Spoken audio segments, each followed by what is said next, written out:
Welcome back to the PFF NFL show. Trevor, Sikkema, Dalton, Wasserman here with you guys for the final time in the regular season because it's week 18, baby. Dalton, we got a lot of things to talk about here. There's plenty of games to be had. Not all of them have playoff implications, but some of them have seeding implications. Some of them have NFL draft implications. And the most important part is I'm 6 games behind you in the standing right now, and I got to cut into that lead before we get to the playoffs. So how you doing, my friend? We're good. Trev, don't forget it's also the very last show of 2025, so Happy New Year to everybody out there. And you're right, it's good to have a Week 18 with at least a handful of games that do matter, particularly with 2 playoff spots in the AFC North and the NFC South. It's going to be a lot of fun, especially on Saturday and Sunday night. Yeah, it very much is. I think that it's, we'll get into this in a second with the Buccaneers, but we've got the Saturday games, obviously the only show in town, if you will, with a couple of these games being on prime time there. But just because these games are being played on that Saturday does not even mean that the result that we see there means that we know what will happen in the playoffs, which is, I think, a really good way to start this show as we get into this preview for the Buccaneers and the Panthers. Oh, before we get into that, though, I do want to say Holiday 30. You mentioned that we're coming up on the year ending here in 2025. There's not much time left for you guys to take advantage of this sale that we've been doing here at PFF to get a PFF Plus subscription. Holiday 30 is that promo code to still get you 30% off. So if you haven't taken advantage of it yet, you need to. This is something that you will use all year long. It's not just the things that we talk about here on this show. So much of the off-season stuff as well. The free agency tools, the draft tools, all of that great stuff. And then, of course, like when we get into the summer, the fantasy football tools. And, of course, during the regular season, we've got the player prop tool, help you with some of your bets while these games are going on. I mean, shoot, we'll help you with some of your bets throughout the playoffs as well. All that to say, get yourself a PFF Plus sub if you don't have one already and get 30% off using that promo code HOLIDAY30. That first game on Saturday decides sort of the NFC South between the Panthers and the Buccaneers. A couple weeks ago, 2 weeks ago to be exact, the Panthers took down the Buccaneers in a game where if the Bucs would have won that game, would have had the NFC South right there. They would have had the division. It would have been all good. But Carolina wins that game. They win that game in Carolina. They weren't able to seal the deal this past week because they weren't able to beat the Seattle Seahawks. The Buccaneers, though, were not able to beat the Miami Dolphins either. So it is mostly a winner-take-all, although there is some stipulations to that because the Falcons defeated the Los Angeles Rams on Monday Night Football this past week. If the Falcons happen to win on Sunday at 1 o'clock, which we'll get to that game preview in a little bit, and the Buccaneers beat the Panthers still get in because it's a 3-way tie. That would change the tiebreaker, and the Panthers would actually get in. So if the Panthers lose this game, there is still hope for them to win the division and make the playoffs. And even if the Bucs win, it's not a 100% guarantee that they are going to win this division. But for the most part, it does feel like that this game holds the most cards for the NFC South. So as we often do, we'll preview both sides of the ball here. Dalton, do you want to start with the Carolina Panthers side of things, or do you want to start with the Buccaneers side? I'll take the Carolina side, and as always, when we talk about this team, we talk about Bryce Young, man. Look, the run game has been a constant. The offensive line's been a constant. The defense has been up and down as well, but Bryce Young really is the biggest variable in whether they succeed or fail in any given week, and they've been alternating wins and losses since week 7, and it's really his inconsistency that is the biggest part of that. Now, the biggest key to the Panthers offense, whether they do it on early downs like we talked about in week 16, and they got aggressive on first down in that game, or they do it on 3rd and 4th down, Bryce Young's got to be able to throw the football down the field. We've talked about this a ton this season.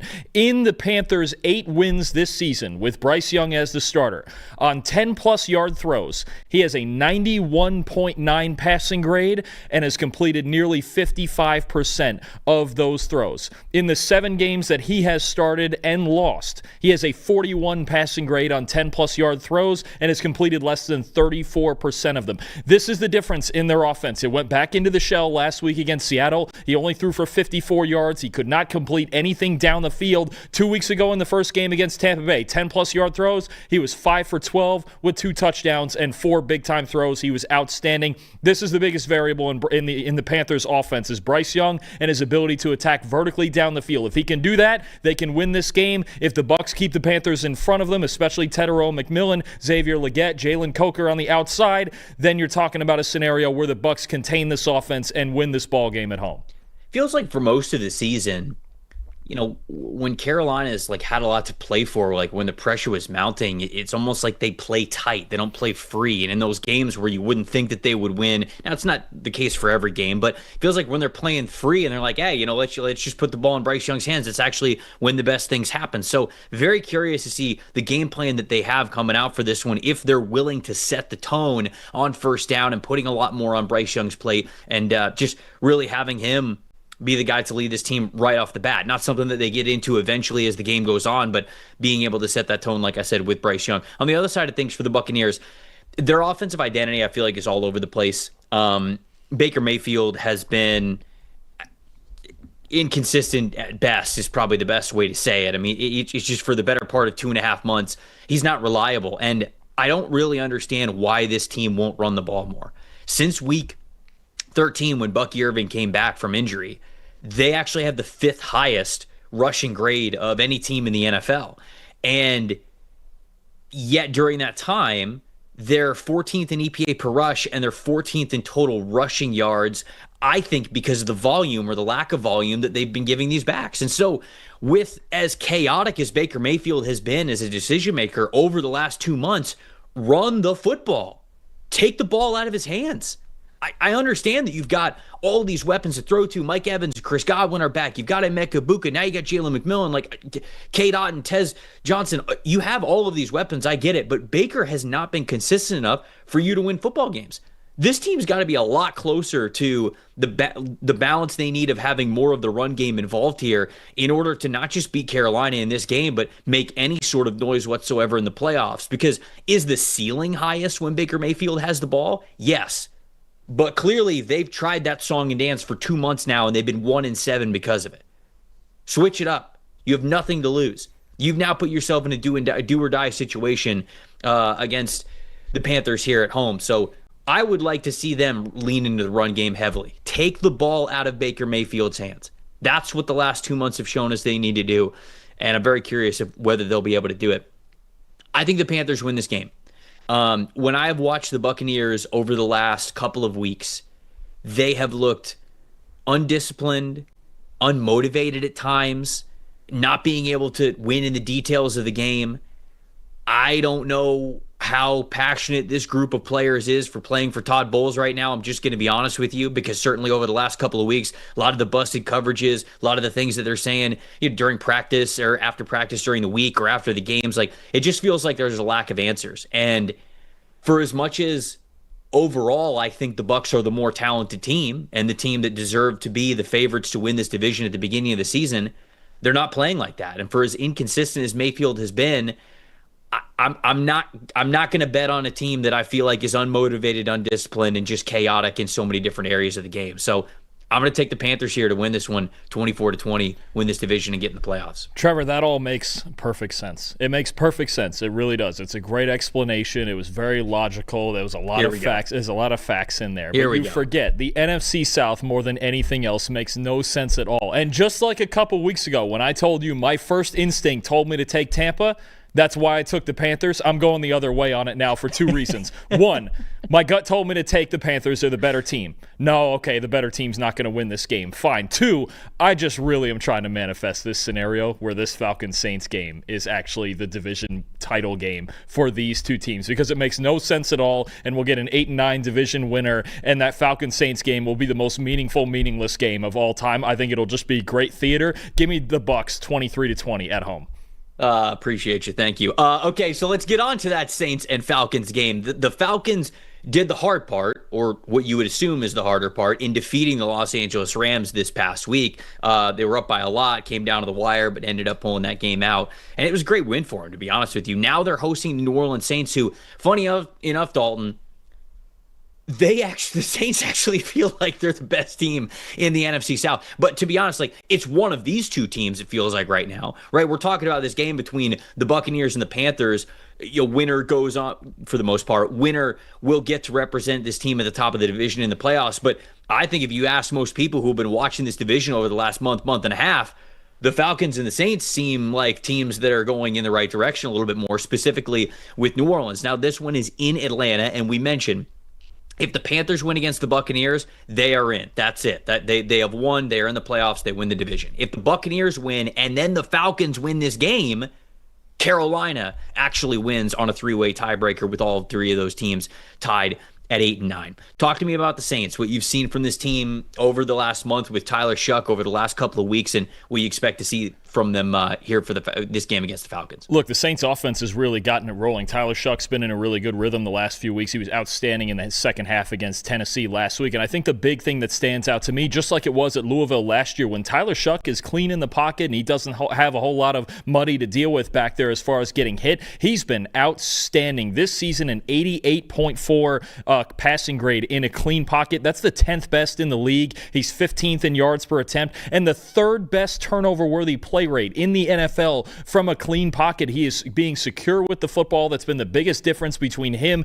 and Spencer Rattler earlier in the season. Tyler Shuck protecting the football in a clean pocket. Now, what's interesting, the first time these two teams played, that was really the worst start that he's had so far in the NFL. And the interesting part is that the Falcons, and they're such a blitz-heavy defense, Jeff Ulbricht's been aggressive all year, second highest blitz rate in the league, but he blitzed Tyler Shuck less often than in any other game this season. Okay, only 11 times, I believe it was, out of 54 dropbacks that he blitzed Tyler Shuck in this game. And Shuck really struggled to stand back there and read defenses. Plus, the Falcons' four-man rush, James Pierce and Jalen Walker, and those guys were winning the battle up front. And Shuck with only a 55 passing grade in a clean pocket in that game. So he's going to have to respond better if the Falcons are going to sit back. And then I wonder if the Falcons are going to go back to throwing him the fastball and really speeding him up and blitzing at that 40 to 45% rate that they've been blitzing everybody else. I think you have a really fun dynamic between Kellen Moore and Tyler Shuck on one side, and then what Jeff Ulbrich is going to do in obvious passing situations on the other.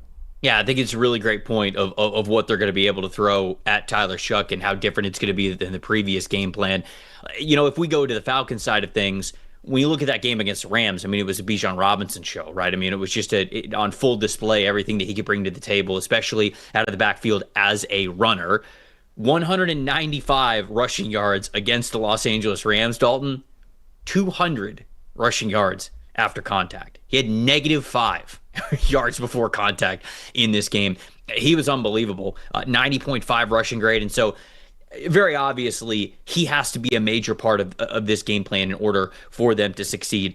When you look at Kirk Cousins last week as well against the Los Angeles Rams, really good. I wondered if, okay, is he still struggling to throw the ball deep? Is he not really wanting to push the ball past 10 yards? And actually what I found is that 87.5 overall passing grade for him on those intermediate routes between 10 and 19 yards. And when you have a great run game and when you were able to attack the intermediate part of the field, that is a fantastic 1-2 combination just for the stress that you put on a defense constantly. So really good game plan and execution and everything coming together for the Falcons last week against the Rams. Now, if you turn back the clock to week 12, when the Falcons played the Saints earlier this season, something was very interesting. Now, Kirk Cousins has struggled against pressure this season, and he struggled in this game as well.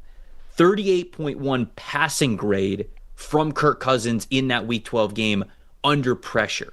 However, 91.1 passing grade against the blitz in that game. So when they were able to get pressure with 4 and not have to blitz, you're forcing Cousins to move. You're forcing him to be a little bit more mobile than he wants to be. And he's never really been that type of a quarterback, but specifically now where he is in his football journey and his age, he's just not great at it.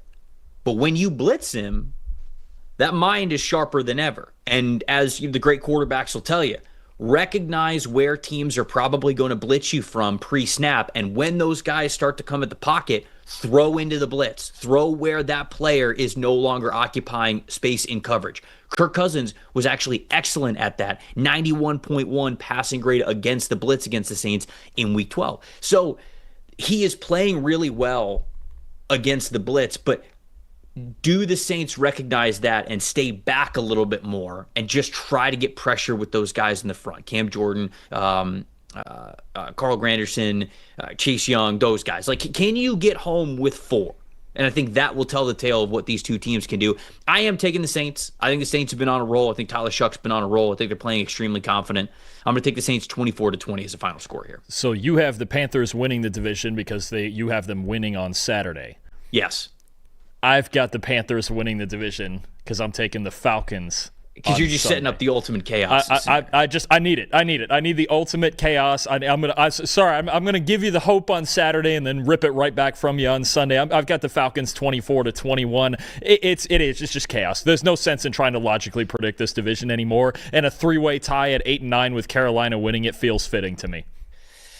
Okay, moving on from the NFC South, let's go to the Seahawks and the 49ers. The winner of this game clinches the NFC West and then the number 1 overall seed that we have in the NFC. So a lot on the line. These teams are absolutely going to give it the best that they possibly can. Talk to me about the Niners, who with Brock Purdy have felt like they've just been red hot when he's been in the lineup this season. That's basically the story right here, is these last 6 games that he's played since he returned from injury in Week 11, he's been unbelievable. He's actually, in that span, the highest graded quarterback in the NFL since Week 11. It's just unbelievable. The production, second with 16 passing touchdowns, over an 80% adjusted completion rate. And the interesting thing to me, I talked about this on our Monday show about how long he's had back there to really work in the pocket and even work outside the pocket. In that span since Week 11, a 3.25 second average time to throw, third highest in the NFL. So he's been making it happen in the pocket with play action,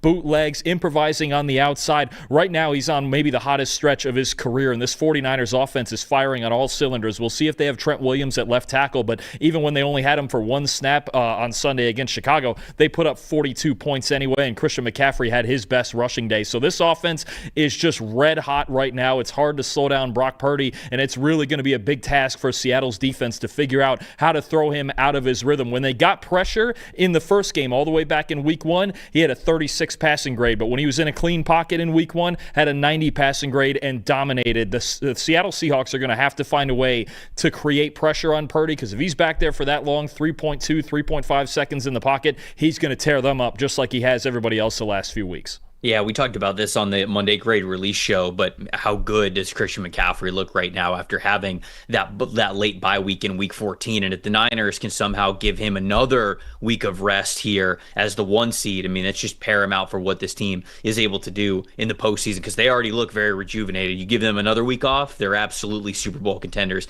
in my opinion. This was an interesting point that I didn't realize had as much contrast as it does until I looked this up. So the Seahawks run game has been pretty good in the second half of the season, Dalton. They have an 86.3 rushing grade as a team. That's 5th best in the NFL, and their EPA per rush is top 12. It's sitting right there at number 12 here. So obviously those numbers are really good. We're talking about, okay, Sam Darnold, Jackson Smith-Njigba, like the tight end passing game, all of that, but they have been much better in the run game through the second half of this season. The 49ers, this is the part that I didn't realize.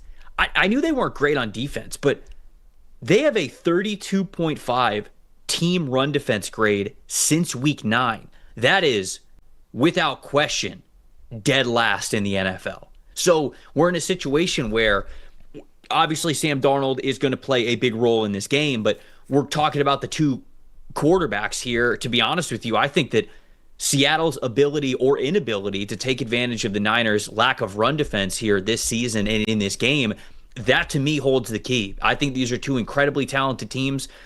For as much as Brock Purdy has been playing incredibly well, this Seahawks defense, especially their secondary, they fly around. They are aggressive. And as we know about Purdy, one of the best touch passers in the NFL. But when you have those touch passes, sometimes when you put a little bit more air underneath the ball, you invite defenses and secondaries that are really fast to be able to recover and be aggressive and attack the ball when it's in the air. And I think that Seattle has that type of defense. So I get worried about maybe a couple extra turnover-worthy plays here for Purdy, just in the style in which he plays quarterback. This is going to be a really fun one, but I really do think that it comes down to how much Seattle can lean on their run game and how much success they can have there amongst 2 really good offenses and good quarterbacks. I'm going to go with the Seahawks in this one. I saw that you went with the 49ers, and so to be honest with you, it's a coin flip game between 2 of the most talented teams in the NFL. So I'm just going to go on the opposite side of the coin here, because I got to catch up to you in the standings of the picks that we have this season. I'm going to go Seattle Seahawks 28, San Francisco 49ers 24. I think you make a great point about San Francisco. In general, their defensive line is the kryptonite. That's really the unit that struggled in run defense. Now, they've been able to prevent explosive runs at the second level. They're a really good tackling team, but they're also last in the league in sacks, their pass rush. So that's going to be an issue more that we talk about in the postseason. But I'm taking San Francisco here. Home team. Right now, I trust Brock Purdy more than Sam Darnold. Darnold has really cooled off the second half of the year, and I think a lot of the zone coverage that Robert Saleh is going to throw at him, he's going to make sure that San Francisco just keeps everything in front of him. Don't let Darnold get to the deep ball. Don't let him attack those single high looks, and they're going to be okay. I do think it's going to be a hard-fought game, obviously, with so much on the line, but give me the 49ers 27-24. Yeah, Axel saying in the chat, don't the 49ers have a bottom 5 defense? They do in a lot more categories than I realized. I knew that they weren't anywhere near like top 10 when it came to the defense, especially with Fred Warner and Nick Bosa missing most of this season, but I didn't realize that they were bottom 5 in a lot of these categories, specifically when it came to run defense. And so if the Seahawks are able to run the ball pretty well, I like their chances in this game, but this is absolutely a fun one. There's no doubt about it. And of course, the night game that we've got on Saturday, so everybody gets to watch this one as a standalone game. Another standalone game, the final game that we have in Week 18 of the regular season, Sunday Night Football, is Ravens at Steelers. Winner of this game clinches the AFC North, gets a playoff spot here. Talk to me about the Baltimore Ravens, who, of these two teams, Ravens seem like they're the one that's trending in the right direction on offense. Certainly, they're not the team that just scored 6 points and lost to the Cleveland Browns, that's for sure. But we don't know which quarterback, as of a Wednesday recording this show, is going to play for Baltimore. Is it going to be Lamar Jackson with the back injury? Is it going to be Tyler Huntley, who played pretty well despite modest stats against the Green Bay Packers last Saturday? Regardless, the key to this offense right now is Derrick Henry, right? I mean, he's obviously over the last few weeks just taken over 36 carries against the Packers in that game. An epic performance, 216 yards, 4 touchdowns in that game. And you really go back to Derrick Henry's last 7 games, he's been doing this down the second half of this entire season. 86.3 rushing grade in his last 7 games, 6 in the NFL. 139 carries is somehow second behind James Cook for the Buffalo Bills. 765 rushing yards is second, 30 missed tackles forced. He's got the 4th most explosive runs. They've basically said down the stretch of the season, Derrick Henry, it's on your back, and I think it's going to be the case again, whether Lamar Jackson plays or not, because especially against this dangerous Pittsburgh pass rush, and we're not sure that they're going to have TJ Watt or not, but they're still very dangerous. You don't want to put Lamar Jackson back there in obvious drop-back situations. Lean on Derrick Henry again. If that's another 30-plus carries, let him carry it to the postseason. For the Steelers, they defeated the Ravens in Week 14. But there is one part of the box score and their grades and the data that you look at that really stands out as to why they were able to beat the Baltimore Ravens. And that is the fact that DK Metcalf had 148 receiving yards in this game. They do not have DK Metcalf in this game. And just like we talked about in the preview show a week ago with what the Steelers could be or were or weren't going to be without DK Metcalf, what we talked about on the Monday show of what came to be is I don't know what this offense has without Metcalf. Because right now, the Arthur Smith game plan for them throughout the entire season has been let DK Metcalf be a one-on-one winner.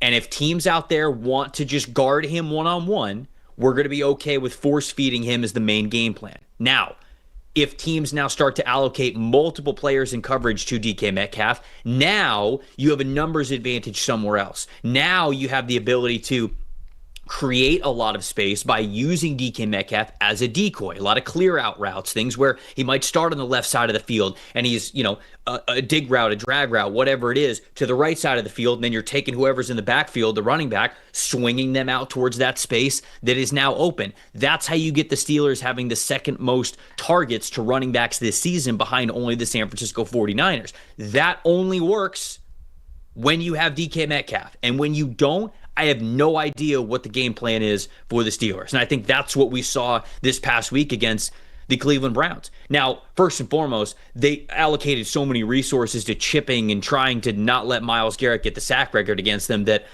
it wasn't so far against what their normal game plan is that I don't know if I believe Garrett entirely when he says they sold out wanting to win to stop him from getting the sack record. But it was a game plan that, especially without Metcalf, I don't know how you looked at that and said, yeah, we can win with this. We can absolutely win with this. Outside of just saying Cleveland and Shedeur aren't going to score a lot of points. Because they didn't. And it still didn't work out for the Steelers. I just don't know what the identity is for this team. Like, unless you hold the Ravens to 10 points, 13 points, I don't know how this offense is going to outscore them. So I got the Ravens winning this game. Actually, if they have the Ravens scoring a good amount of points, I think they're on fire right now. I think they're going to continue to grow. And I think that they're going to best this Steelers defense. 28-17 is the final score that I have here. I think it's going to be a little bit more high scoring than most people believe, but I don't think that what have the Steelers shown us to give us faith, especially without DK Metcalf, that they can outscore this Ravens team? I just don't think that they've given us much. I think it's going to be ugly. I think it's going to be close, as so many games between these two teams are. We don't know what the Ravens quarterback situation looks like yet, and I really think at the end of the day it comes down to which team can run the football better. I do think Rodgers will have a little bit more of an opportunity to find something in the passing game, going from dealing with that Browns pass rush to now a Ravens pass rush that's been bottom 5 in the NFL all season. But give me the Ravens 20-17. I just trust Henry more. I trust their infrastructure on offense more. And you mentioned it, DK Metcalf being out, Darnell Washington at tight end being out. We're not sure if Calvin Austin is going to play on the outside yet either. It is hard to imagine the Steelers winning in a game that gets beyond maybe 17 points. Jaguars are traveling to Tennessee to take on the Titans. Now, this one has some big-time implications for the playoffs. Jacksonville clinches the AFC South if they win this game. So regardless with what happens in Houston, if they are able to beat the Titans, they will win the AFC South. So we know that they will win the division there. Jacksonville still has a chance to clinch the 1 seed as well if they win this game, but that also requires Denver and New England to lose. So it's a long shot there for them to get the 1 seed, but they can still take care of business, make sure that they are winning this division, and make sure that they are hosting a playoff game in the first round there. Talk to me about the Titans, though. They have been playing well in some areas over the last month and a half. What can the Titans bring to the table that they might be able to spoil the Jags winning this division and winning this game? The Titans' offense has been better lately. The offensive line, the pass protection has played better. They've run the ball with Tony Pollard, especially better on the ground, and it just really comes down to them staying in this game, comes down to Cam Ward and whether or not he can either get hot and make those big-time throws, or if he's going to commit all those turnover-worthy plays like he did last week. 2 weeks ago against Kansas City in that win, he had by far his best game of the year. Last week against the Saints, one of his worst, 5 turnover-worthy plays. There were some upside flashes, but it's just not consistent enough. You have to protect the football, and the big problem is Jacksonville has really played elite coverage down the stretch this season. You know how big a fan I am of their secondary. Guys like Monteric Brown stepping up, Andrew Wingard and Antonio Johnson at safety have been really good, and even with losing Jordan Lewis to injury for the rest of the season, I think they're going to be okay because this has been an outstanding group effort from this team. You see the number of guys there that have 70-plus coverage grades. Greg Newsome coming in from Cleveland. He's played solid football once he got used to the system, and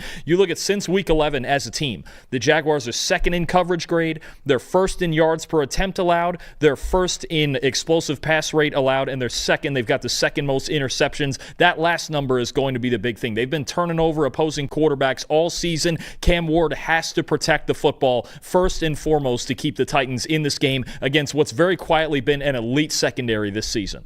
Obviously, the Titans are playing for foundational building block pieces for next year. They're not playing for the playoffs, and they're not really in contention for the number 1 overall pick. Actually, I don't think that they can get it. So that's not on the line here for them. So we know that this is just going to be a straight up football game where they're just trying to play their best. I am more concerned about Jacksonville's side of things and what we're going to see from them against the Titans, specifically in the run game, because I love what Liam Cohen's been doing with this offensive line, how cohesive and how well coached they seem to be playing. I love what they're doing with their receivers with Parker Washington and Jacoby Myers, and how they're utilizing Brian Thomas Jr. sort of within that wide receiver group, not just making him the sole emphasis like it was at the beginning of the season. I like what Liam can do in the run game, but that's really where I have my concerns about Jacksonville as a legit Super Bowl contender. I do think that they have the ability to be a Super Bowl contender, but is maybe the AFC Championship kind of like a ceiling for them because they're not able to run the ball the way that they need to? Jags have a 68.3 rushing grade as a team. That's 28th in the NFL since week 9. They're also just 21st in EPA per rush, so a little bit better than where the grade is, situationally a little bit better in the run game. But the Titans, since week 9, 6th in team run defense grade. So in the second half of the season, they're playing really well against the run.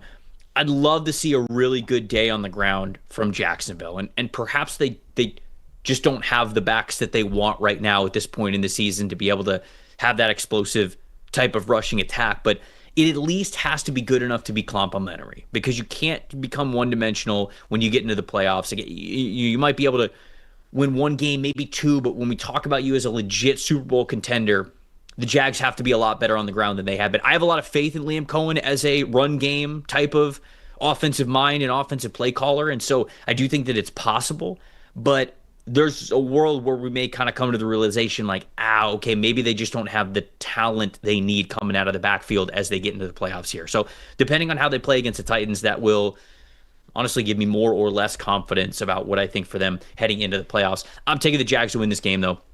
I'm going to go 28-20 as the final score here. I think that this could be a fun one because Tennessee is playing better than I think some people would give them credit for. But I do think that Jacksonville ends up winning this game. Agreed. I think it'll be competitive. I have it Jacksonville 24-17. Just a couple of guys on that Titans defense I want to point out. You mentioned the run defense. Cedric Gray, the linebacker, leads all linebackers in run defense grade. Kevin Winston Jr., the rookie safety, leads all safeties in run defense grade. And the second-year defensive tackle, Tavondre Sweat, is fifth among all defensive tackles in run defense grade. The middle of that defense is really coming together nicely. I think a big focus in the offseason for Tennessee defensively is going to be finding some edge rushers and fixing that secondary, but their run defense is really good. It's coming along nicely with all these young guys.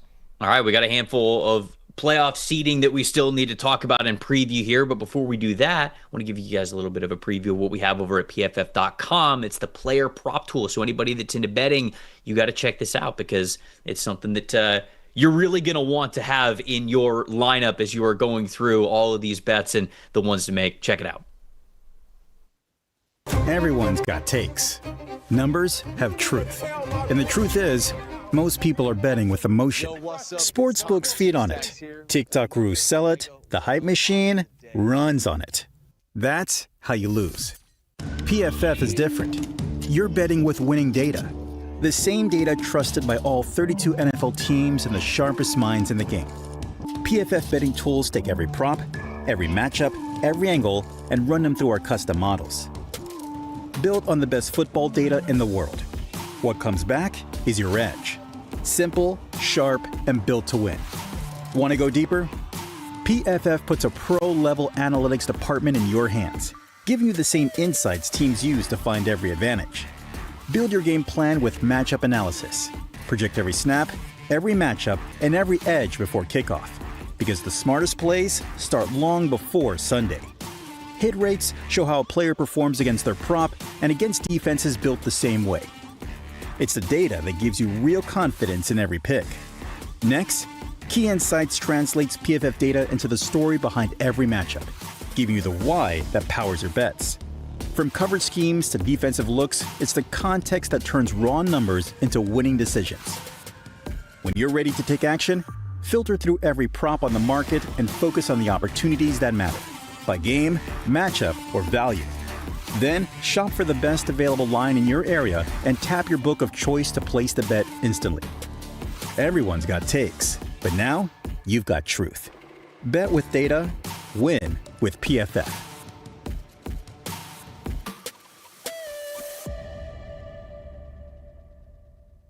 You can see the PFF player prop tool when you have a PFF Plus subscription, like we said at the top of the show. Holiday 30 is still your promo code to get 30% off then. So go check it out if you don't have one already. The Colts and the Texans doing battle here. Another AFC South showdown. Houston clinches the AFC South if they win and Jacksonville loses, but they need Jacksonville to lose for that to be the case. Colts no longer starting Phillip Rivers. They're going to be starting Riley Leonard. I'll talk about that in a second.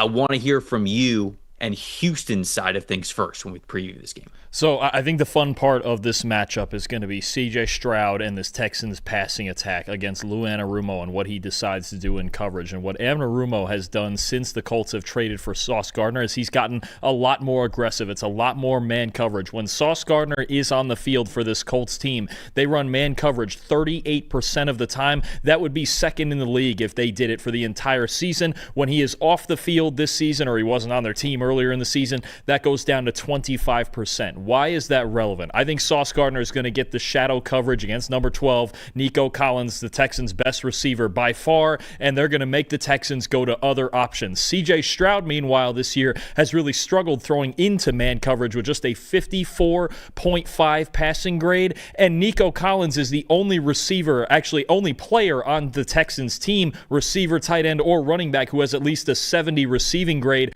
against man coverage. If I'm Anarumo, I'm throwing different looks up front, trying to pressure C.J. Stroud, and I'm going with man coverage behind it. Sauce Gardner against Nico Collins is the big battle, but Stroud is going to have to find other options that get open in one-on-one battles. If it's Jaden Higgins, if it's Jalen Knoll, if it's Xavier Hutchinson, Dalton Schultz, somebody else is going to have to separate one-on-one because it's not always going to be Collins against Gardner. Yeah, I think this is going to be a really fun matchup for the Texans as a bit of a tune-up game, I guess, if you will, going into the postseason, whether they're going to win this division or not. I think that you mentioned a really good scenario that could give them some confidence going into the playoffs if they're really able to take advantage of the Colts playing their best in how they want to play as a man coverage team with him out there. So that's going to be a lot of fun to watch. On the Colts side of things, I mentioned this in the Monday show on offense. We've talked about the fact that they have to run the ball. They have to run the ball well. They just do not win football games if they don't have, I can't remember it wasn't exact. For the Colts, was it exactly the same as it was for the Lions that we were talking about, where like it's just like 100 design yards and less, their record is terrible versus if they're able to get more than 100 yards designed? I think I have them at 1-7 when they're under 100 yards. The one win I believe came against the Raiders. So then, yeah, it's basically that line. So I didn't want to bring that up and say that again. You've brought that up, and we've talked about that so many times this season. They're a team that has to run the ball well anyways, whether that was with Daniel Jones, their starting quarterback, or certainly the aftermath of what we have seen since. But what I'm really looking to see with this Colts offense is something that I pointed out on the Monday show, and that was Phillip Rivers having a time to throw of 2.2 seconds, and yet an average depth of target of almost 9 yards at 8.9.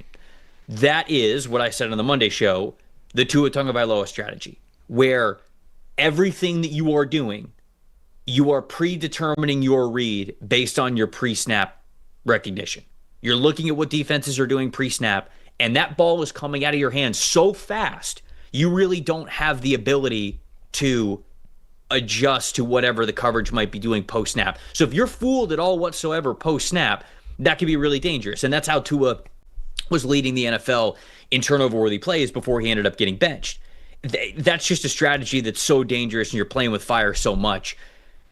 Riley Leonard is a different type of quarterback.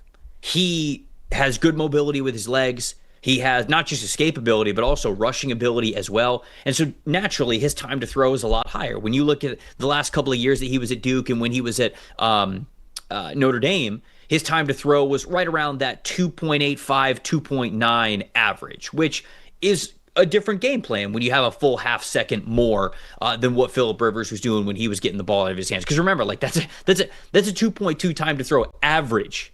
There were times where he was getting the ball out of his hands before 2 seconds, and you know that was the case, and it's just so fast getting the ball out of your hands. There's not really a lot of time for routes to manifest, for guys to adjust to coverages, all that kinds of stuff. So I just think it's a different game plan with Riley Leonard out there, and I think that he can execute it better, and I think that there's actually more available to him with that ability to hold on to the ball for a little bit longer. So I think it's going to be entertaining, it's going to be fun, but I just don't trust Riley Leonard and Shane Steichen in this offense to sort of have a glorified live practice against the best defense in the NFL. That's a rough test. If this would have been against anybody other than the Texans, I think we would have had some good fun here. But I'm saying Texans 21, Colts 10 is the final score. I'm going Texans also 23-13. A big thing about Riley Leonard, too, is whether he was in college or even this year in the NFL, he has always felt more comfortable as a passer when he is blitzed. There's more open windows, and it makes him react faster. When he has to sit back there against a standard rush, he's really struggled as a passer throughout his career, college and NFL. That's a problem against the Texans team that doesn't blitz very much and doesn't have to blitz very much with that elite pass rush that they have. So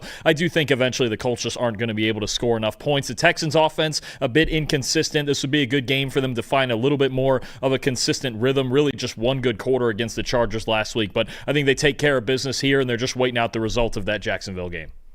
Chargers at Broncos here for a AFC West showdown. Denver clinches the 1 seed with a win.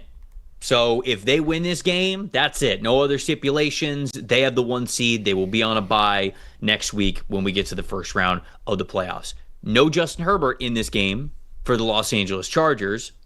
You tell me what that means for the Chargers, because there's been some sneaky talk of Justin Herbert getting MVP votes from people just because of how much he has meant to this Chargers offense. So without him, what is this Chargers team? You tell me.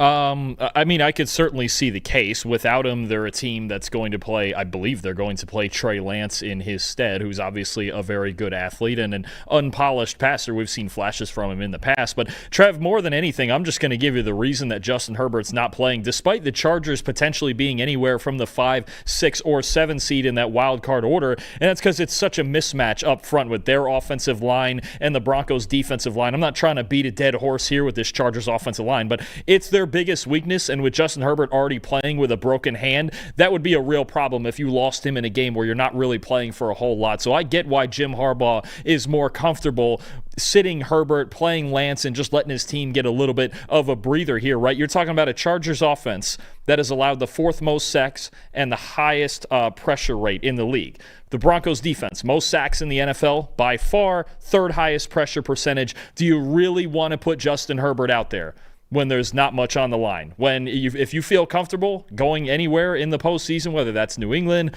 or Jacksonville or even Pittsburgh or Baltimore, possibly if you were to win, then, cool. But I just don't. I'm with it. I don't think there's a reason to play Justin Herbert here. I think in this matchup with a division title not on the line anymore, with them losing to Houston, get healthy, keep him healthy, because he's your only chance of making a real run, and don't put him behind this offensive line when you don't have to. On the Broncos side of things, like for other teams, they certainly have a lot to play for in potentially getting the 1 seed. But to me, this is more about, can you get right as a team? Can you remedy, in this instance, the way that you played this team earlier this season? If you turn back the clock all the way to week 3, that was a 23-20 win for the Los Angeles Chargers. And, when I looked at that game, I go to Bo Nix's stat line. 14 for 25, only 153 passing yards, 1 touchdown in this game. But J.K. Dobbins ran the ball pretty well. Bo Nix gave some life with his legs as well. Cortland Sutton over 100 yards. And I put Bo Nix in a lot of different categories that we'll normally look at when it comes to quarterbacks. Okay, how did he do under pressure versus no pressure, or a blitz versus no blitz? And there really wasn't anything that stood out a lot there. I looked at man coverage versus zone coverage. Didn't really stand out there either. Target depth, 1 to 9 yards past the line of scrimmage, 10 to 19, 20 plus, and nothing really stood out there. But the number that I saw that stood out the most here from this game is how the Broncos fared on 3rd down. They were, what was their 3rd down percentage? They were 2 for 13 on 3rd down in this game against the Chargers. Just a 15% conversion there on 3rd down. Now, for the whole season, they are 10th in the NFL when it comes to the best 3rd down conversion number, just over 40%. And then when it comes to the last 3 games, sort of a what have you done for me lately, they're 7th. They're just over 46%. So the majority of the time, they have been a pretty good 3rd down team. Can they be that this time around against the Chargers? Because that's the sort of stuff that you do have to be pretty reliably good at when you're in the playoffs, because time of possession was also a major issue against them in that game versus the Chargers because of their inability to convert on 3rd down. They didn't really lose the turnover battle at all. I don't think they had an interception in that game. I don't think they had any turnovers lost. It was just the fact that they could not convert on 3rd down. What does that look like now that you are seeing this secondary, this defense, for a second time this season with a lot on the line with the 1 seed and a bye next week? So looking forward to seeing what that looks like for them, because for the majority of the season, they've been pretty good at it, but they very much struggled against the Chargers there in week 3. I am going to go with the Broncos to win this game and get the 1 seed, although I think it's a little bit more low scoring 21-13 is the final score that I'm going with here for this matchup. I agree. The Chargers are pretty much waving the flag and getting ready for the wild card round of these playoffs. I think Trey Lance could go out there and look solid. I think Greg Roman is the right offensive coordinator for him to develop under. But at the end of the day, the Broncos are playing their starters, and we'll see how many more guys the Chargers are sitting down in hopes that they get enough rest to win a playoff game or two. Broncos 24, Chargers 14. So the Dolphins play the Patriots in New England. And New England still has a chance at the 1 seed as well, but Denver has to lose that game against the Chargers, and then the Patriots obviously have to take care of business here and win this game. Dolphins side of things, Quinn Ewers getting his 3rd start in Week 18 against New England. What do we think about the Dolphins offense coming off of a win against their in-state rivals? I don't know if I could call rivals. They're not even the same conference. Getting a win against the Buccaneers. What do you think you're going to see from the Dolphins this time? Ewers has a lot tougher task than he did in his first 2 starts. When you're talking about playing a Cincinnati defense 2 weeks ago and they still lost that game, and then playing Tampa's defense and putting up 20 points on them, and as cold as they've been, this is a whole different task playing this New England secondary and the way that they've been playing really the whole second half of the season. When you look at the Patriots since Week 8, they are 1st in coverage grade. They're 1st in yards per attempt allowed. They are 2nd in yards after catch per reception allowed. That's big against this Dolphins team that really centers their offense around yards after catch along with the outside run game, and they have the 5th lowest explosive pass percentage allowed since Week 8. This secondary led by Christian Gonzalez and Carlton Davis, they're great corners out there. Jalen Hawkins has been really good at safety. They've really gelled the second half of the year, and Ewers, honestly, a couple of nice throws last week, especially the 2 touchdowns, but still just a 43.7 passing grade so far this year, and you can feel in this offense that Mike McDaniels tries to protect him as much as possible with the screen game, with the bootleg game, with a lot of easy throws. There's some nice throws on some in-cuts, but Ewers is still inconsistent with the accuracy. So going up into the cold weather in New England and playing against this secondary is going to be a very, very tough task, the hardest one that Ewers has seen so far this year. On the Patriots side of things, obviously we mentioned that there's a lot on the line with them winning this game and having a shot at the 1 seed, but specifically it is a little bit of a get-right game, or at least a continue to be right game is probably the better way to say it, when it comes to the run game. When you looked at New England, first half of the season, week 1 through 8, 60.5 rushing grade as a team. That was dead last, 32nd in the NFL. Now, since week 9, it's been very different. 78.8 rushing grade. That is 12th best in the NFL. Drake May, incredible at what he does. And certainly down the stretch, you look at what he was able to do last week against the Jets. I mean, he has been fantastic. He's playing really well. You obviously want him to continue to play well here against the Dolphins. But specifically, not putting too much on his plate and being able to rely on that run game when you get into the playoffs is going to be a big deal. So can the Patriots just continue to do this? Can they continue that hot momentum as a good and efficient running team heading into the playoffs? To me, that'll mean a lot for how far that they end up getting when it's all said and done. But May, we know, is fantastic. Can the run game supplement them the way that they need to be a potent offense that we have seen? This regular season, can it continue to be a potent offense when we get into the postseason? Patriots 28, Dolphins 26. Ooh. I'm going with a close one here. Yeah, I'm going with a close one, a thrilling one here, but I do think the Patriots win. I don't think so. I'm going with New England. You know this Miami offense struggles in cold weather. I know that's generally been with Tua, but I'm going to do that with Quinn Ewers as well. Give me New England. Drake May keeps the momentum going, 31-14. Lions and the Bears. These are two teams that have a lot to play for in terms of the Bears can get the 2 seed if they win, and the Lions are playing for pride. This is not a team that I don't think is going to lay down at all whatsoever, especially for how disappointing the last month of their season has been, especially that game on Christmas. I mean, they're not trying to go into the offseason with that same taste in their mouth, and I know that Dan Campbell's going to have these guys ready, but talk to me about the Lions side of things. What are you looking to see from them now eliminated from postseason contention with 1 game left to go here against their rival, the Chicago Bears? So we're going all the way back to week 2 here when the Lions scored 52 points on the Bears in that big win, 52-21. And that was the game more than any other this season that the Lions offense looked like the Detroit Lions offense, right? Running the football well, nearly 6 yards per carry. The play action pass was working, all of the in-cuts and everything that Jared Goff, all of his favorite throws that he likes to make, he made all of them in that game. I think when you look at the Lions, I'm just going to keep saying the stat over and over until the season ends. They are 8-0. when they have rushed for at least 100 designed rushing yards. They are 0-8 when they have not. The Chicago Bears are 20th in run defense grade this year. They have the 4th highest yards per carry allowed mark. I believe it's right at 5 yards per carry, and the 4th highest explosive run rate allowed in the league. The Bears are going to have to somewhat stop the run. Now, more teams have been doing that lately against the Lions with their banged-up offensive line, but that still needs to be the focus. They need to play well in the front seven and not make Jared Goff's life so easy in the play-action passing game. If they can do that, they can come in here and outscore the Lions the way that these two teams have been trending, but it starts on the ground with stopping Jahmyr Gibbs and David Montgomery. There's a lot of teams who have done it lately. The Bears need to join that party. Yeah, the over-under number on this game, 50.5. So Vegas believes that this is going to be a high-scoring affair.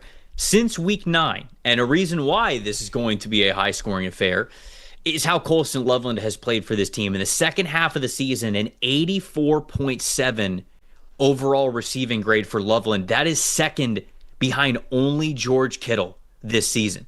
Loveland has been fantastic. I mean, we talked about this during the NFL draft cycle last year before the draft even came and went. There was a big debate. Hey, who would you rather have, Tyler Warren or Colston Loveland? But no matter where you were on that side of the debate, I had Warren as higher on my board.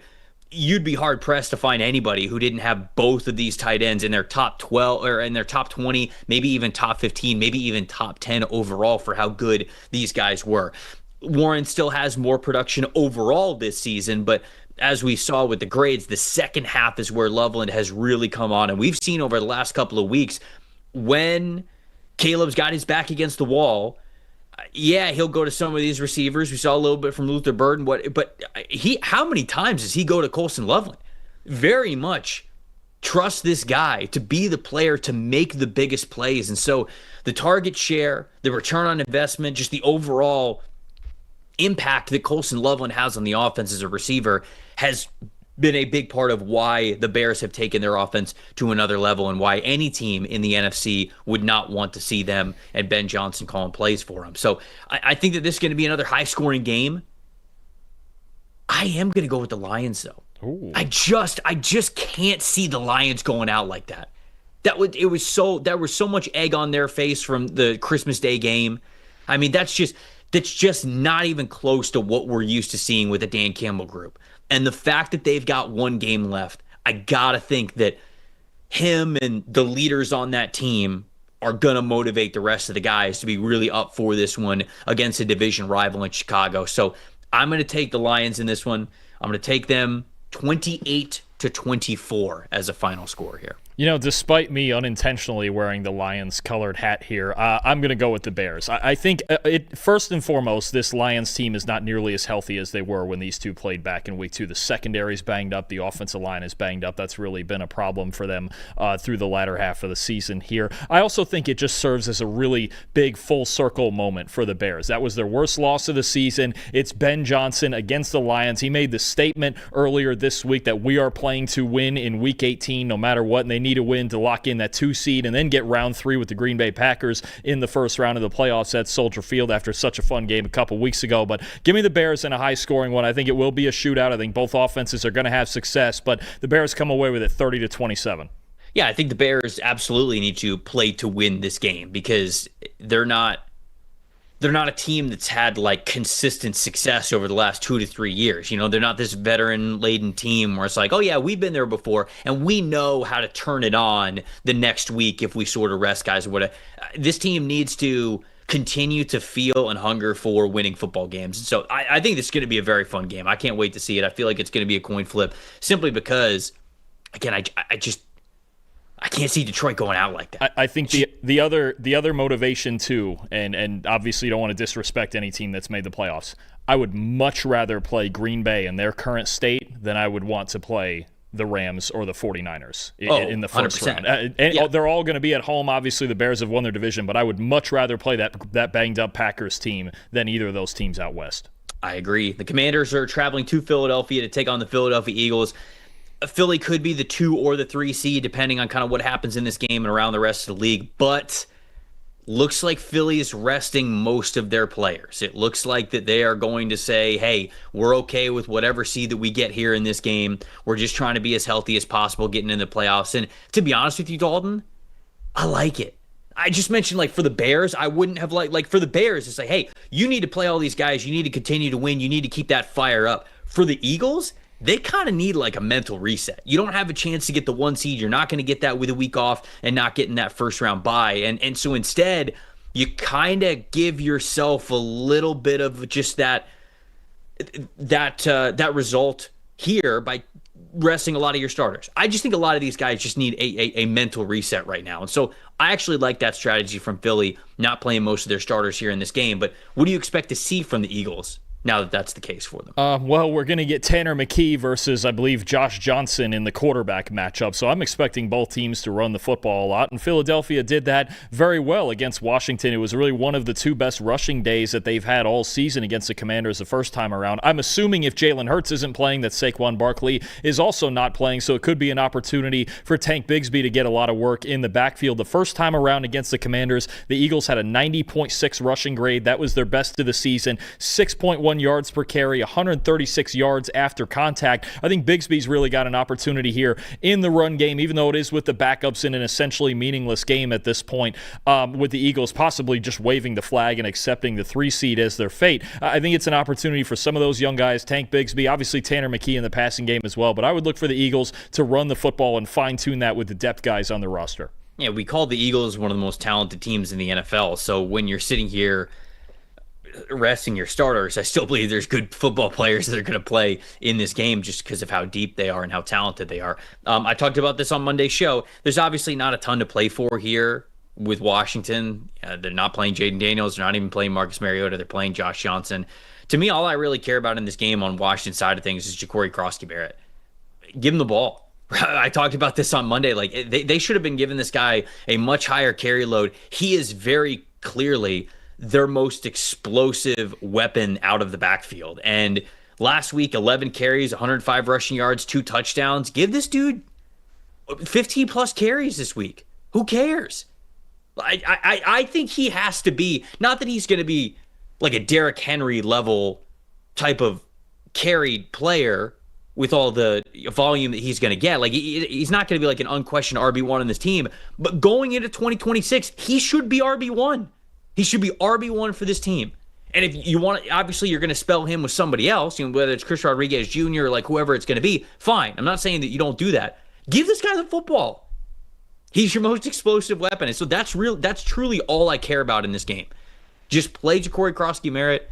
Let him get those reps as the starter. Let him feel what it's like going into next season. Obviously, I hope he doesn't get hurt. I hope nobody gets hurt here in Week 18. But like that's the setup that I want here for them because they just were not as explosive as they needed to be out of the backfield.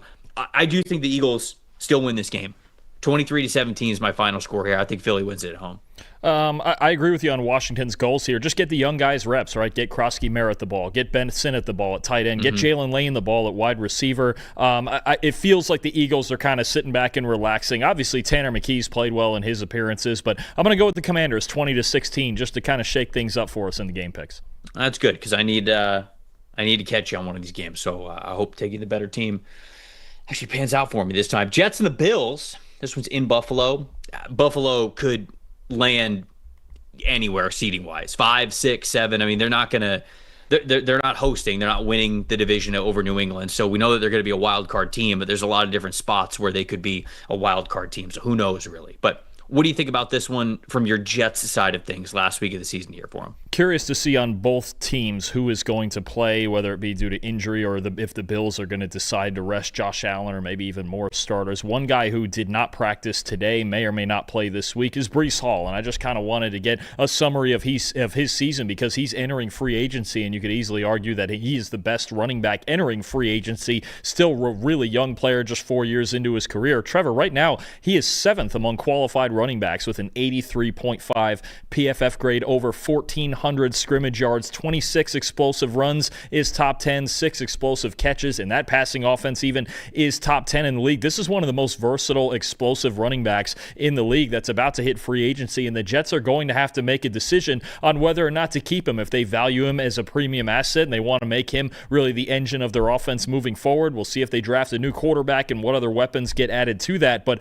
they have a real decision to make here with Breece Breece Hall. So we'll see if he plays or not this weekend. If he does, I'm sure he will be the core piece of a dysfunctional offense otherwise. But I think that's a big story coming out of the season for the Jets is Breece Hall and his free agency and where he ends up. Yeah, what I'm looking forward to seeing with the Bills in this game, to be honest, we might not even get, because I want to see the Bills lean more into that tight end passing game, because two of their highest graded passing games over the last month, two of the last four, have come when they have leaned into the tight end position. And really, most of their highest graded passing games this year have come when they have leaned into Dawson Knox and Dalton Kincaid and Jackson Hawes and that tight end trio that they have there. Now, Dalton Kincaid, I believe, missed last game with a knee injury.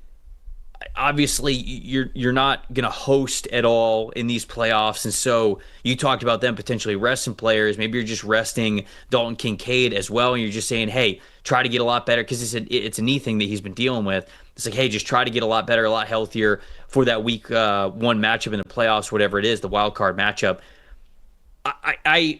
For Buffalo, it's kind of just like, don't get hurt. I think at this point, you don't really have a lot of jockeying that is meaningful that you could do. You're on the road no matter what, either way. And the AFC is, to be honest with you, wide open. Now, I feel like Josh Allen gives you a chance to beat basically any team that's in these AFC playoffs. And so I don't know how much they're going to be playing these players. If they're going to be playing a couple of starters, I'd like to see them continue to lean a little bit more into the tight end passing game. I would like to see that for when they get into the playoffs as well, because last 4 weeks, Bills have dropped to 16th at a 62.5 team rushing grade, which I think is an issue as well, because they were so good at rushing the ball at the beginning of the season, and they definitely dropped over the last month. And so that's something that, if you've got starters in, I'd like to see play a little bit better. But it's just sort of an encapsulation of what we have seen from Buffalo the second half of this season, kind of this entire season. It's just, they're very frustrating. They're very volatile. And some weeks it looks like it's just, hey, Josh Allen, please save us. And other weeks it feels like they're a well-oiled machine. But to be honest with you, the weeks that they feel like the most well-oiled machine is when they get the tight ends involved. So whether that's this week or the first week of the playoffs, that's what I really need to see from this team. I think Buffalo wins. I think Jets are sorry, Dalton. I think Jets are the worst team in the NFL. So I still think that the Bills win this one 24-10. Yeah, I have it Bills 28-14, and actually having the Jets score 2 touchdowns is quite a task there. I think one thing, I was just looking at it with the Bills and their possible resting situation. Sean McDermott says it's business as usual for his starters, and he's probably going to start out the game at least, maybe only play him. I would assume, I don't know why you'd play him 60 minutes in this game with not much on the line here if I'm Buffalo. If I was them, I might play them for the first half, or even I might play the rest of the starters and sit Josh Allen with his foot soreness. He did not practice today, so I think there's a decision to be made there. But I think either way, I think the Bills take care of business. Like you mentioned, the state of this Jets team right now is rough, and maybe the only goal is to not lose by at least 23 points for the 5th game in a row. Quite the goal. Our game plan of the week, is presented by Western Southern. Is that it? The game plan is to lose by less than 23? That might be the game plan. Well, I could use that. I wasn't going to use that. I guess I could use that. But anyways, it's presented by Western Southern Financial Group, a game plan for your financial future. The game plan that I was actually going to go with is a point that I made earlier in the season with in the show, with the San Francisco 49ers struggling so much against the run. The Seahawks got to lean into it. They've got to be able to lean into that run game a little bit more. They've been running the ball really well over the second half of the season. They're a top 5 graded rushing team. Take advantage of that. Keep Brock Purdy on the sideline. Take advantage of the 49ers really struggling to defend the run. That, to me, is the game plan of the week. Just like every team win starts with a great game plan, your future should too. With life insurance built like a championship roster, Western and Southern helps you protect your family so you can focus on winning today, knowing that tomorrow is covered. Whether you're just starting out building your dynasty or looking to lock in long-term protection, their coverage options are designed to match your game plan. Visit westernsouthern.com/PFF to get your free life quote and start building your financial game plan today. Western and Southern, built to win, backed by over 130 years of helping people protect what matters most. The Rams licking their wounds a little bit, coming off of that loss to the Atlanta Falcons. Sean McVay saying that they're playing to win this game. They're locked. They could get the 5 seed. They could get the 6 seed. They're locked into the 6 seed if San Francisco ends up beating Seattle. So there's things that are outside of their control whether they win this game or not. But Sean McVay said, we need to play better football. And I agree. I still think that the Rams are the most complete team in the playoffs. If I was betting on a team to win the Super Bowl, I'd still be betting the Rams. But there's no doubt they haven't been as dominant over the last couple of weeks as they were at the beginning of the season, in the middle of the season. So they do have to play better football according to their standards. But they're playing a division foe in the Cardinals. Talk to me about the Cardinals, who are going to want to play spoiler here in this one. So, yeah, they are. They're going to want to play spoiler, and they're basically, with their lack of a run game lately, they're going to be throwing the football just about every play in this game. They've got Marvin Harrison. Michael Wilson's been red hot. Trey McBride is arguably the best receiving tight end in football right now. But the Rams, something I want to point out, whether they play their starters this whole game or not, because there's an interesting decision here. You just mentioned it. If San Fran wins on Saturday, then the Rams are locked into the 6th seed. Then I'm not exactly sure if McVay is going to play his starters the entire game, but his secondary needs to get it going. This coverage unit has really struggled over their last 5 games. 22nd in coverage grade. They've allowed the 4th most passing touchdowns, 24th in yards per attempt allowed, and they have the 3rd most missed tackles in coverage in the NFL over the last 5 weeks. That's really a problem. Obviously, the defensive line is great. Jared Verse, Byron Young, Poona Ford, all those guys up front dominating, but the back 7 just has not been quite the same lately in coverage. They need to find that magic that made them the best coverage team in the NFL through the first 11 weeks of the season. If they don't, then I think you have a problem when you're talking about playing high-flying offenses like Seattle, like San Francisco, right? Like the Bears and what Caleb Williams has shown lately. That's going to be a problem, especially when you're going to play all these games on the road. If they are the 6th seed, their road is going to be probably Philadelphia, and then possibly Seattle, and then either Chicago or San Francisco. They're going to have to play 3 really tough road games, and your defense has to be able to travel. They have to play better in coverage and allow their defensive line to dominate while they're locking things down on the back end. I am not worried about the Los Angeles Rams. I'm really not. When you look at the last 4 weeks, it's been up and down for them. But Matthew Stafford has 20 big-time throws. You know who's second in that time span? Trevor Lawrence with 12. This is still one of the most potent offenses in the NFL. Matthew Stafford is still playing at an incredibly elite level. This is still the number 1 rated defense in the NFL so far this season. It's a team that can get home with 4, that trusts their defensive line, that has good linebackers behind him. The secondary's been a little bit up and down, again, as of late, and they need to shore things up there, but they've got the talent like we saw at the beginning and the middle parts of the season. They still have Puka Nacua playing at an insanely high level. All of that is still there for them. I'm not worried about the Rams at all whatsoever. But they do need to take care of business here against the Arizona Cardinals, especially if this team is playing their starters. They need to feel confident because you mentioned the run that they're about to have to go on as a wild card team here. So it's going to be paramount for them to get back to taking care of the football, because for as much as Matthew Stafford has 20 big-time throws, where was he in turnover-worthy plays? He's also pretty close on turnover-worthy plays near the top of the list. He is 4th with 7 turnover-worthy plays, and 4th most in the NFL during that time. Good Lord, Brady Cook's got 13 turnover-worthy plays. Don't remind me. Holy smokes. Yeah. Okay, if you take Brady Cook out of it, because I think that we have to at this point, he has the 3rd most turnover-worthy plays over the last month here. And so obviously that's an issue. He needs to take care of the football a little bit better. The only thing that really might worry me about this situation, Dalton, is he missing because of the back? Is the back injury, now that we've played a full regular season, now there's a lot more wear and tear, a lot of throws, a lot of hits, a lot of game action, is the back starting to hurt him a little bit? That's the only way I'm really worried about this team. Other than that, I think they're the Super Bowl favorites. I think they should be the Super Bowl favorites, and I'm not totally worried about them. So I have them winning this game. I've got them winning 28-20 as the final score here, but that's my thoughts on the Rams at this point in time. The goal heading into the playoffs for the Rams, like so many teams, is going to be get healthy, and 3 key guys on their offense. 1, the left tackle, Alaric Jackson. 2, the right guard, Kevin Dotson. And then, of course, Devontae Adams on the outside, their number 2 receiver. If they're fully healthy on offense, they're the best offense in football. I do think the crack showed a little bit with 2 starters missing on the offensive line against Atlanta. But if Sean McVay says business as usual, then I'm going with it as well. Rams 31, Cardinals 20.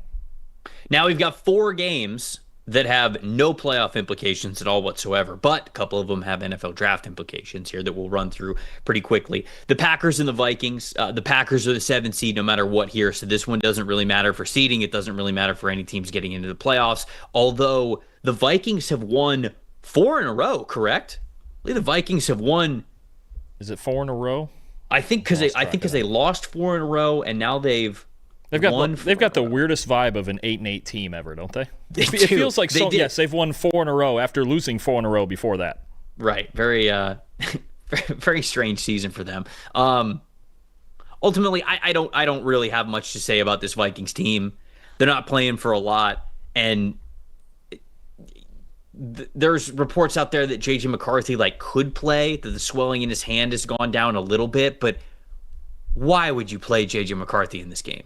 You could sit here and say, hey, he needs the reps. He's about to come back from injury, which he's battled through injury this entire season. And I don't know, man. You're telling me a meaningless Week 18 game where he could re-injure his hand is worth him getting the live reps? I don't even think that's the case. I know that live reps are precious for young quarterbacks. I understand that. I do not think that J.J. McCarthy should be playing in this game. And if Max Brosmer is playing, the 2 games in which he was the full-time starter for them, 22.8 passing grade, 35.4 passing grade, 5 turnover-worthy plays, 2 big-time throws. They were able to get the win last week despite him having, 51 passing yards? Extremely ugly for this team, but I just don't really know what we're expecting from this Vikings offense at all whatsoever if J.J. McCarthy doesn't play, and I do not think that he should play. Kevin O'Connell has said that he will only play if he is 100%, and they're going to kind of take it day by day during the week here. So I think that is obviously a big question. I think it would be good to get McCarthy reps, but if there's any risk of injury beyond what he's already gotten to deal with the last few weeks, then you don't bother with it. I do think, if the Packers are going to rest most of their starters, then it's a game that the Vikings can obviously win, especially with their defense. And I think a big story for this Packers team this week in particular, it sounds like Jordan Love won't play, but will it be Malik Willis? Will it be Clayton Tune? And I think Willis is an interesting story as a guy who some think as an upcoming free agent could be starting elsewhere for this team. And when you look at these 2 years he's played for the Packers, obviously limited action, but a really nice 85.8 PFF grade, 5 big-time throws, 1 turnover-worthy play. He had last week, that grade that he put up against the Baltimore Ravens, that was the second highest graded game of any quarterback in the league this year, only behind Brock Purdy against the Indianapolis Colts in Week 16. So Willis obviously is an interesting storyline if he is to get the assignment here. If not, it'll be Clayton Tune, and Clayton Tune against Brian Flores isn't a great matchup there. I'm taking Minnesota actually to win this game 17-13. It's going to be a bit ugly up there. I'll still take the Packers. I'll take the Packers 21-17, but your guess is as good as mine who wins this game with the stipulations that's there, with the guys that are in and out of the lineup. Who knows, but I'll take Green Bay here in this one. The Chiefs and the Raiders, if the Raiders lose this game, they clinch the number 1 overall pick, but they're playing a Chiefs team that I talked about this a little bit earlier in the week. They're playing a Chiefs team that they haven't had many opportunities to beat the Kansas City Chiefs over the last 8 years. And now they're sitting at home, last game of the regular season. And let's face it, for as much as they shut down Brock Bowers and Max Crosby, that's all I'll say about that, they have a team full of guys who have played pretty poorly this season and who aren't exactly in the position to say, I'm not going to care about this game. You kind of have to play your best if you're out there and you're on the Raiders, because there's going to be a lot of turnover on this team. Ashton Genty over the last month, 74.9 overall rushing grade. I think that you just got to lean on him. And to be honest, I think the Raiders win this game. I think the Raiders win this game 13-10 is the final score that I'm going with here. I'm not going with it. I'm going to take Kansas City. I think their defense has a lot of pride. And one thing I just wanted to mention, just as an ode to Travis Kelce, if this is his last game in the NFL. Not sure yet. Nothing's obviously been announced, but wanted to put together some all-time stats here. All right. He is among tight ends in PFF history. All right, Trevor. 94 receiving grade, just barely second behind George Kittle, who I believe has a 94.2. Most receptions, most yards. This all includes the postseason, by the way. Second most touchdowns, third in yards per route run, and 189 missed tackles forced by a tight end, most in PFF history. Basically, the top three of any of those categories is Travis Kelce, George Kittle, Rob Gronkowski. Credit to him, man. What just an all-time great career. I think should be a first-ballot Hall of Famer and one of the best tight ends of all time. First-ballot Hall of Famer, without question. And so if this is it, I hope he absolutely goes off in this game. I really do. I hope that he has an incredible day. It feels like this is the last game that he's going to play, and I hope that he has a phenomenal one, and I hope it's one for the books. You taking the Chiefs in this one? Yeah, I have Kansas City. 13-10. It's going to be an ugly one. All right, we got the Bengals facing off against the Cleveland Browns, and although there's not playoff implications on this one, there's a lot of history that could be on the line depending on what happens with one Myles Garrett. And so for this breakdown and whether or not Myles Garrett is going to get the single-season sack record, we had to get our guy Terron Armstead back on the show to talk about it. Let's hear what he had to say. Here we go, Week 18 with our guy Terron Armstead, and the game that we're going to focus on here, Terron, there's nothing on the line, but there's also immortality on the line. And that's what we got to talk with you about here, because Myles Garrett, once again, going up against the Cincinnati Bengals, he is currently half a sack away from tying the single season sack record, but he is one full sack away from being number one on that list. He goes against a familiar foe, not just in a divisional opponent, but a guy who he got 2 sacks on in week 1 of this season, Orlando Brown Jr. And so I just kind of want to start with Myles Garrett overall. I'm sure that you saw the game plan from the Pittsburgh Steelers last week, where it felt like Myles said himself, they might have been a little bit more concerned with him not getting the sack record instead of actually winning that football game. Cleveland wins it. Myles Garrett was chipped 27 times against the Pittsburgh Steelers. And that's not even counting how many times the guard rotated over to help out the tackle. So just first and foremost, your thoughts overall on Myles Garrett's season, how much attention this guy gets via chips, via help blocks, whatever it is, and yet the fact that we're still here talking about him being a half a sack away from having that single season record. Trev, I wanna give Myles his flowers, bro.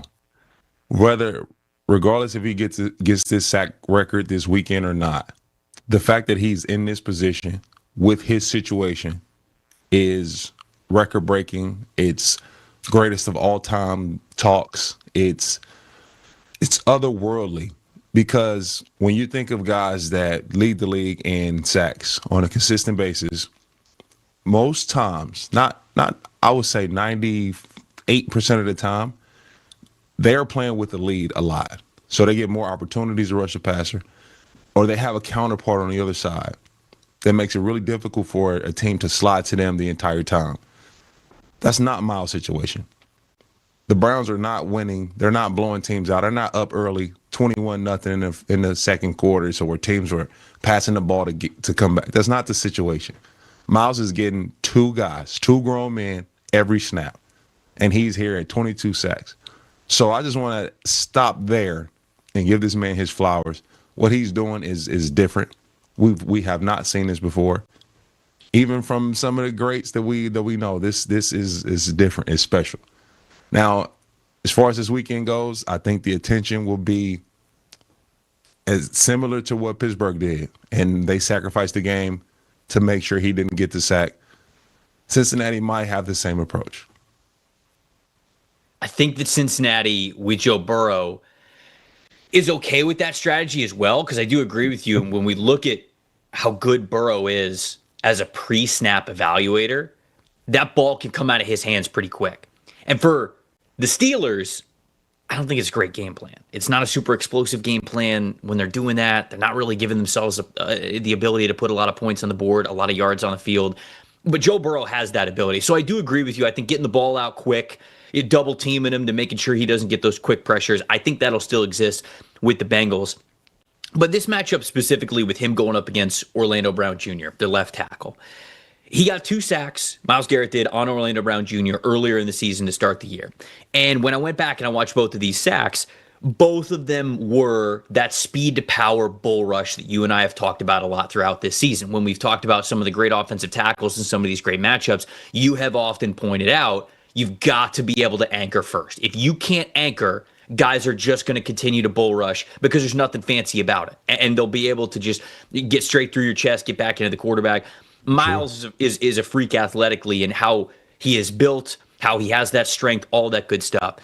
For Orlando Brown Jr. specifically, what I noticed in that first matchup, and just something that I know about Orlando Brown Jr. anyways, is his pre-snap stance. And I wanted to talk to you a little bit about that because every offensive lineman's pre-snap stance can be a little bit different. But Orlando Brown Jr., for as big as a guy as he is, he sort of has that narrow footwork, that narrow pre-snap stance where his knees bent in a little bit. And I think it helps him with his kick slides, right? It kind of helps him explode out of his stance a little bit better.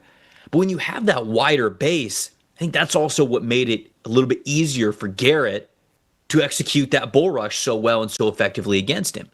Do you think that's just going to continue to be the bread and butter for Garrett here in this matchup again? And then talk to me a little bit about that technique of having a little bit more narrow of a stance, the strengths of it, the weaknesses of it, and why Orlando Brown Jr. has that technique. Yeah, the technique that Orlando Brown Jr. is using is from the great Joe Thomas. So that narrow stance, that track-like 2-point stance is for vertical setters. It's for an explosive first kick. You see Lane Johnson use it, Jordan Mailata use it. It's from Joe Thomas. And guys that have a really good anchor, really strong anchor like Orlando, they use that technique to get back, get space, and you know, set up shop. The difference with Myles is his get off is so elite. By the time Orlando is getting his second kick in the ground, Myles is making contact. That's not normal. So I'm sure Orlando make an adjustment this go round from the stands, from the explosion.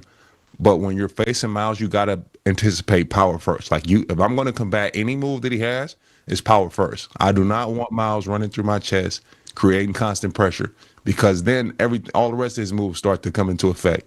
So I want to stop power first. Let's go head to head. Let's butt heads like Rams, and I'm gonna make you go to another move. So you work your outside rip, your Euro steps, but the speed to power, no, we're gonna stop that first.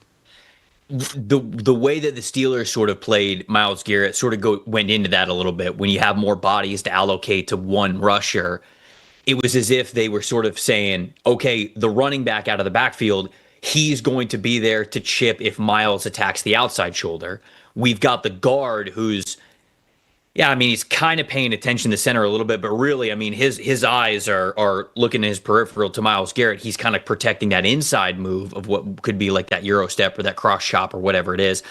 And maybe the Bengals kind of go with that same strategy where they just tell Orlando Brown Jr., hey, anchor up. Like, don't worry as much about the shoulders because we'll have help for you if he gets to the inside and the outside. Anchor up on this dude. We got to make sure that he's not bull rushing you straight back into Joe Burrow's lap. The last question that I have for you is simply, does he get it? Do you like this matchup for Myles Garrett? Do you think that he gets the half sack to tie the full sack to get the record himself? What do you think? I'm going to put you on the spot here, and I'm going to make you call it. Do you think he gets it or not here in this matchup? Trevor, I think the attention that he's going to get, the help that will be sent his way will make it nearly impossible to get it in drop back pass. I think Myles gets the sack on a play action, on a bootleg, on a play that he's supposed to be read and run, but he shoots up the field before anybody can get a hand on and get the extra chip on him, and he gets the sack. All right, there we go. You think he gets one? You think it's going to be a little unconventional how he gets it? But I know Myles Garrett doesn't care how he gets it. He just wants to see his name there at the very top. This is one of the greatest players to ever play the game. There's no doubt about it. It would be cool. I know Bengals fans don't think it would be cool, but it would be cool to see him have this achievement for what has been an unbelievable season for him, like you mentioned, in so many ways of how he got to this point. Terron, we appreciate it, man. Thanks for all the help in the regular season. We'll see you in the playoffs, my friend. See you in the playoffs. Yes, sir.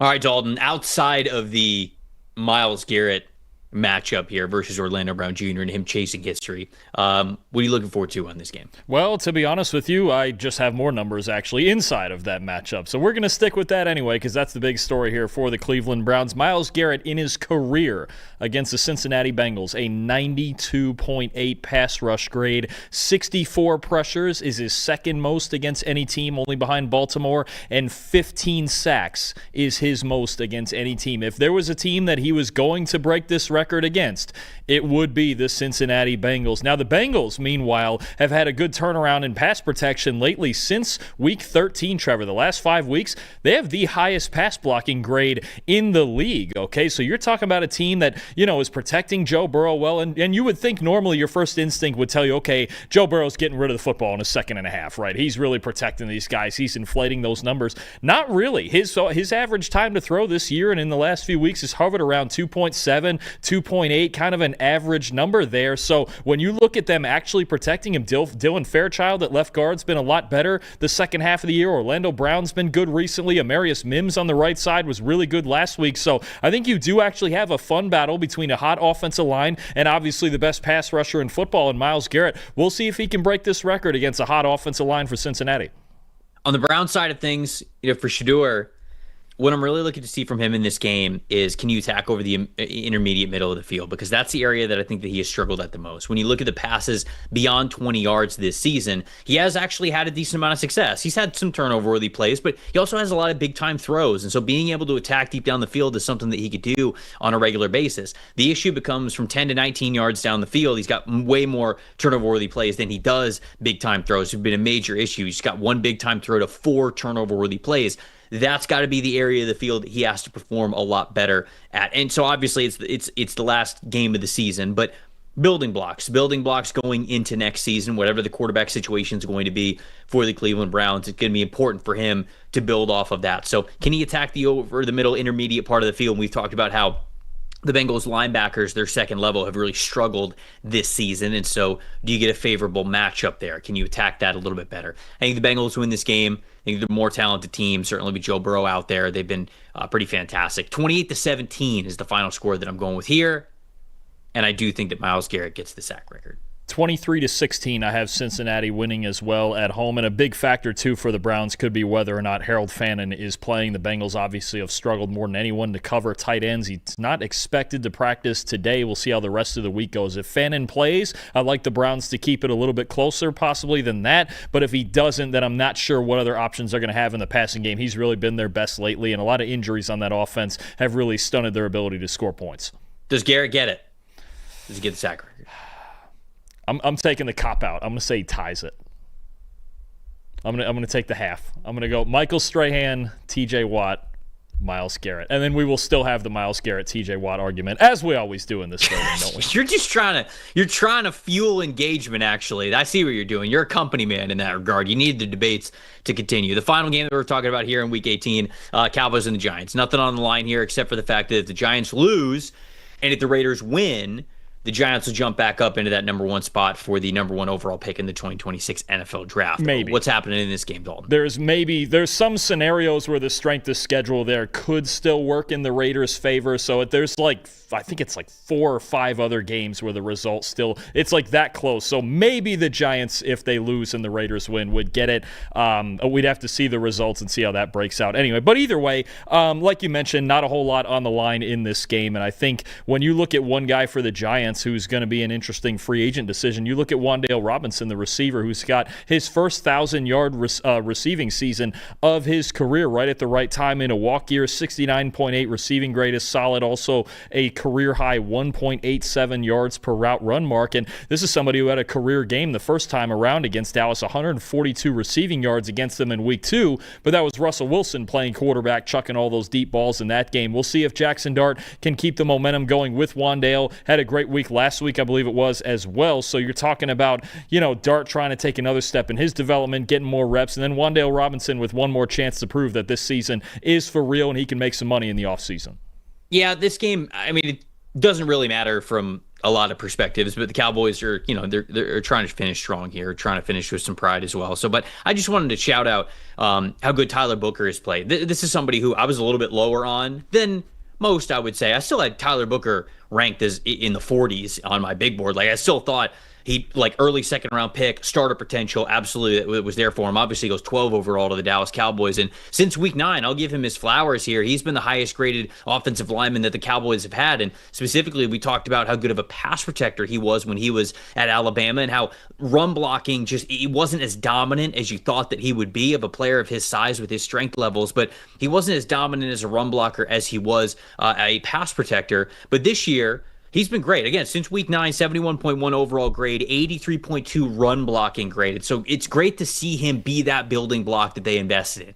And I think very quietly, the Cowboys' offensive line has been one of the most steady offensive lines in the NFL through the second half of the season. And so can you finish strong? Can you finish strong here? Can the offensive line continue to finish strong against a talented defensive line for the Giants? I know it's been underwhelming for them, but can they finish strong against a very talented group there? I think that they do. I'm going to take the Cowboys 31, Giants 17 here. Final score of this game. I think we get a high-scoring game, as we have so often with Dallas this year. I'm going to take the Cowboys 27-24, and it's a good point to make about their first 2 draft picks, really. Tyler Booker and Donovan Ezeraku, the edge defender. They've both been really good this year, and it's nice to see them get a couple of building blocks there in the trenches. Now they can go into this offseason and really focus on the back 7 of this defense.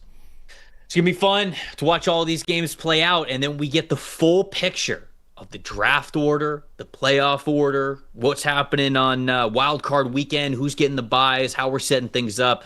I can't wait to see how it all shakes out. Enjoy watching football, whether it's Saturday, Sunday, whatever that is. And we'll see you guys on Monday for the grade release show. Holiday 30, remember, that's how you get that promo code for a PFF Plus subscription for 30% off. You can see all of the grades, all of the data points that we talked about here on this show, all the player prop tool, the fully unlocked mock draft simulator, the fantasy football tools, all that great stuff. For everybody behind the glass producing the show, for Dalton Wasserman, I'm Trevor Sikkema saying thank you so much for watching the show, and have a happy new year. We'll see you guys on Monday.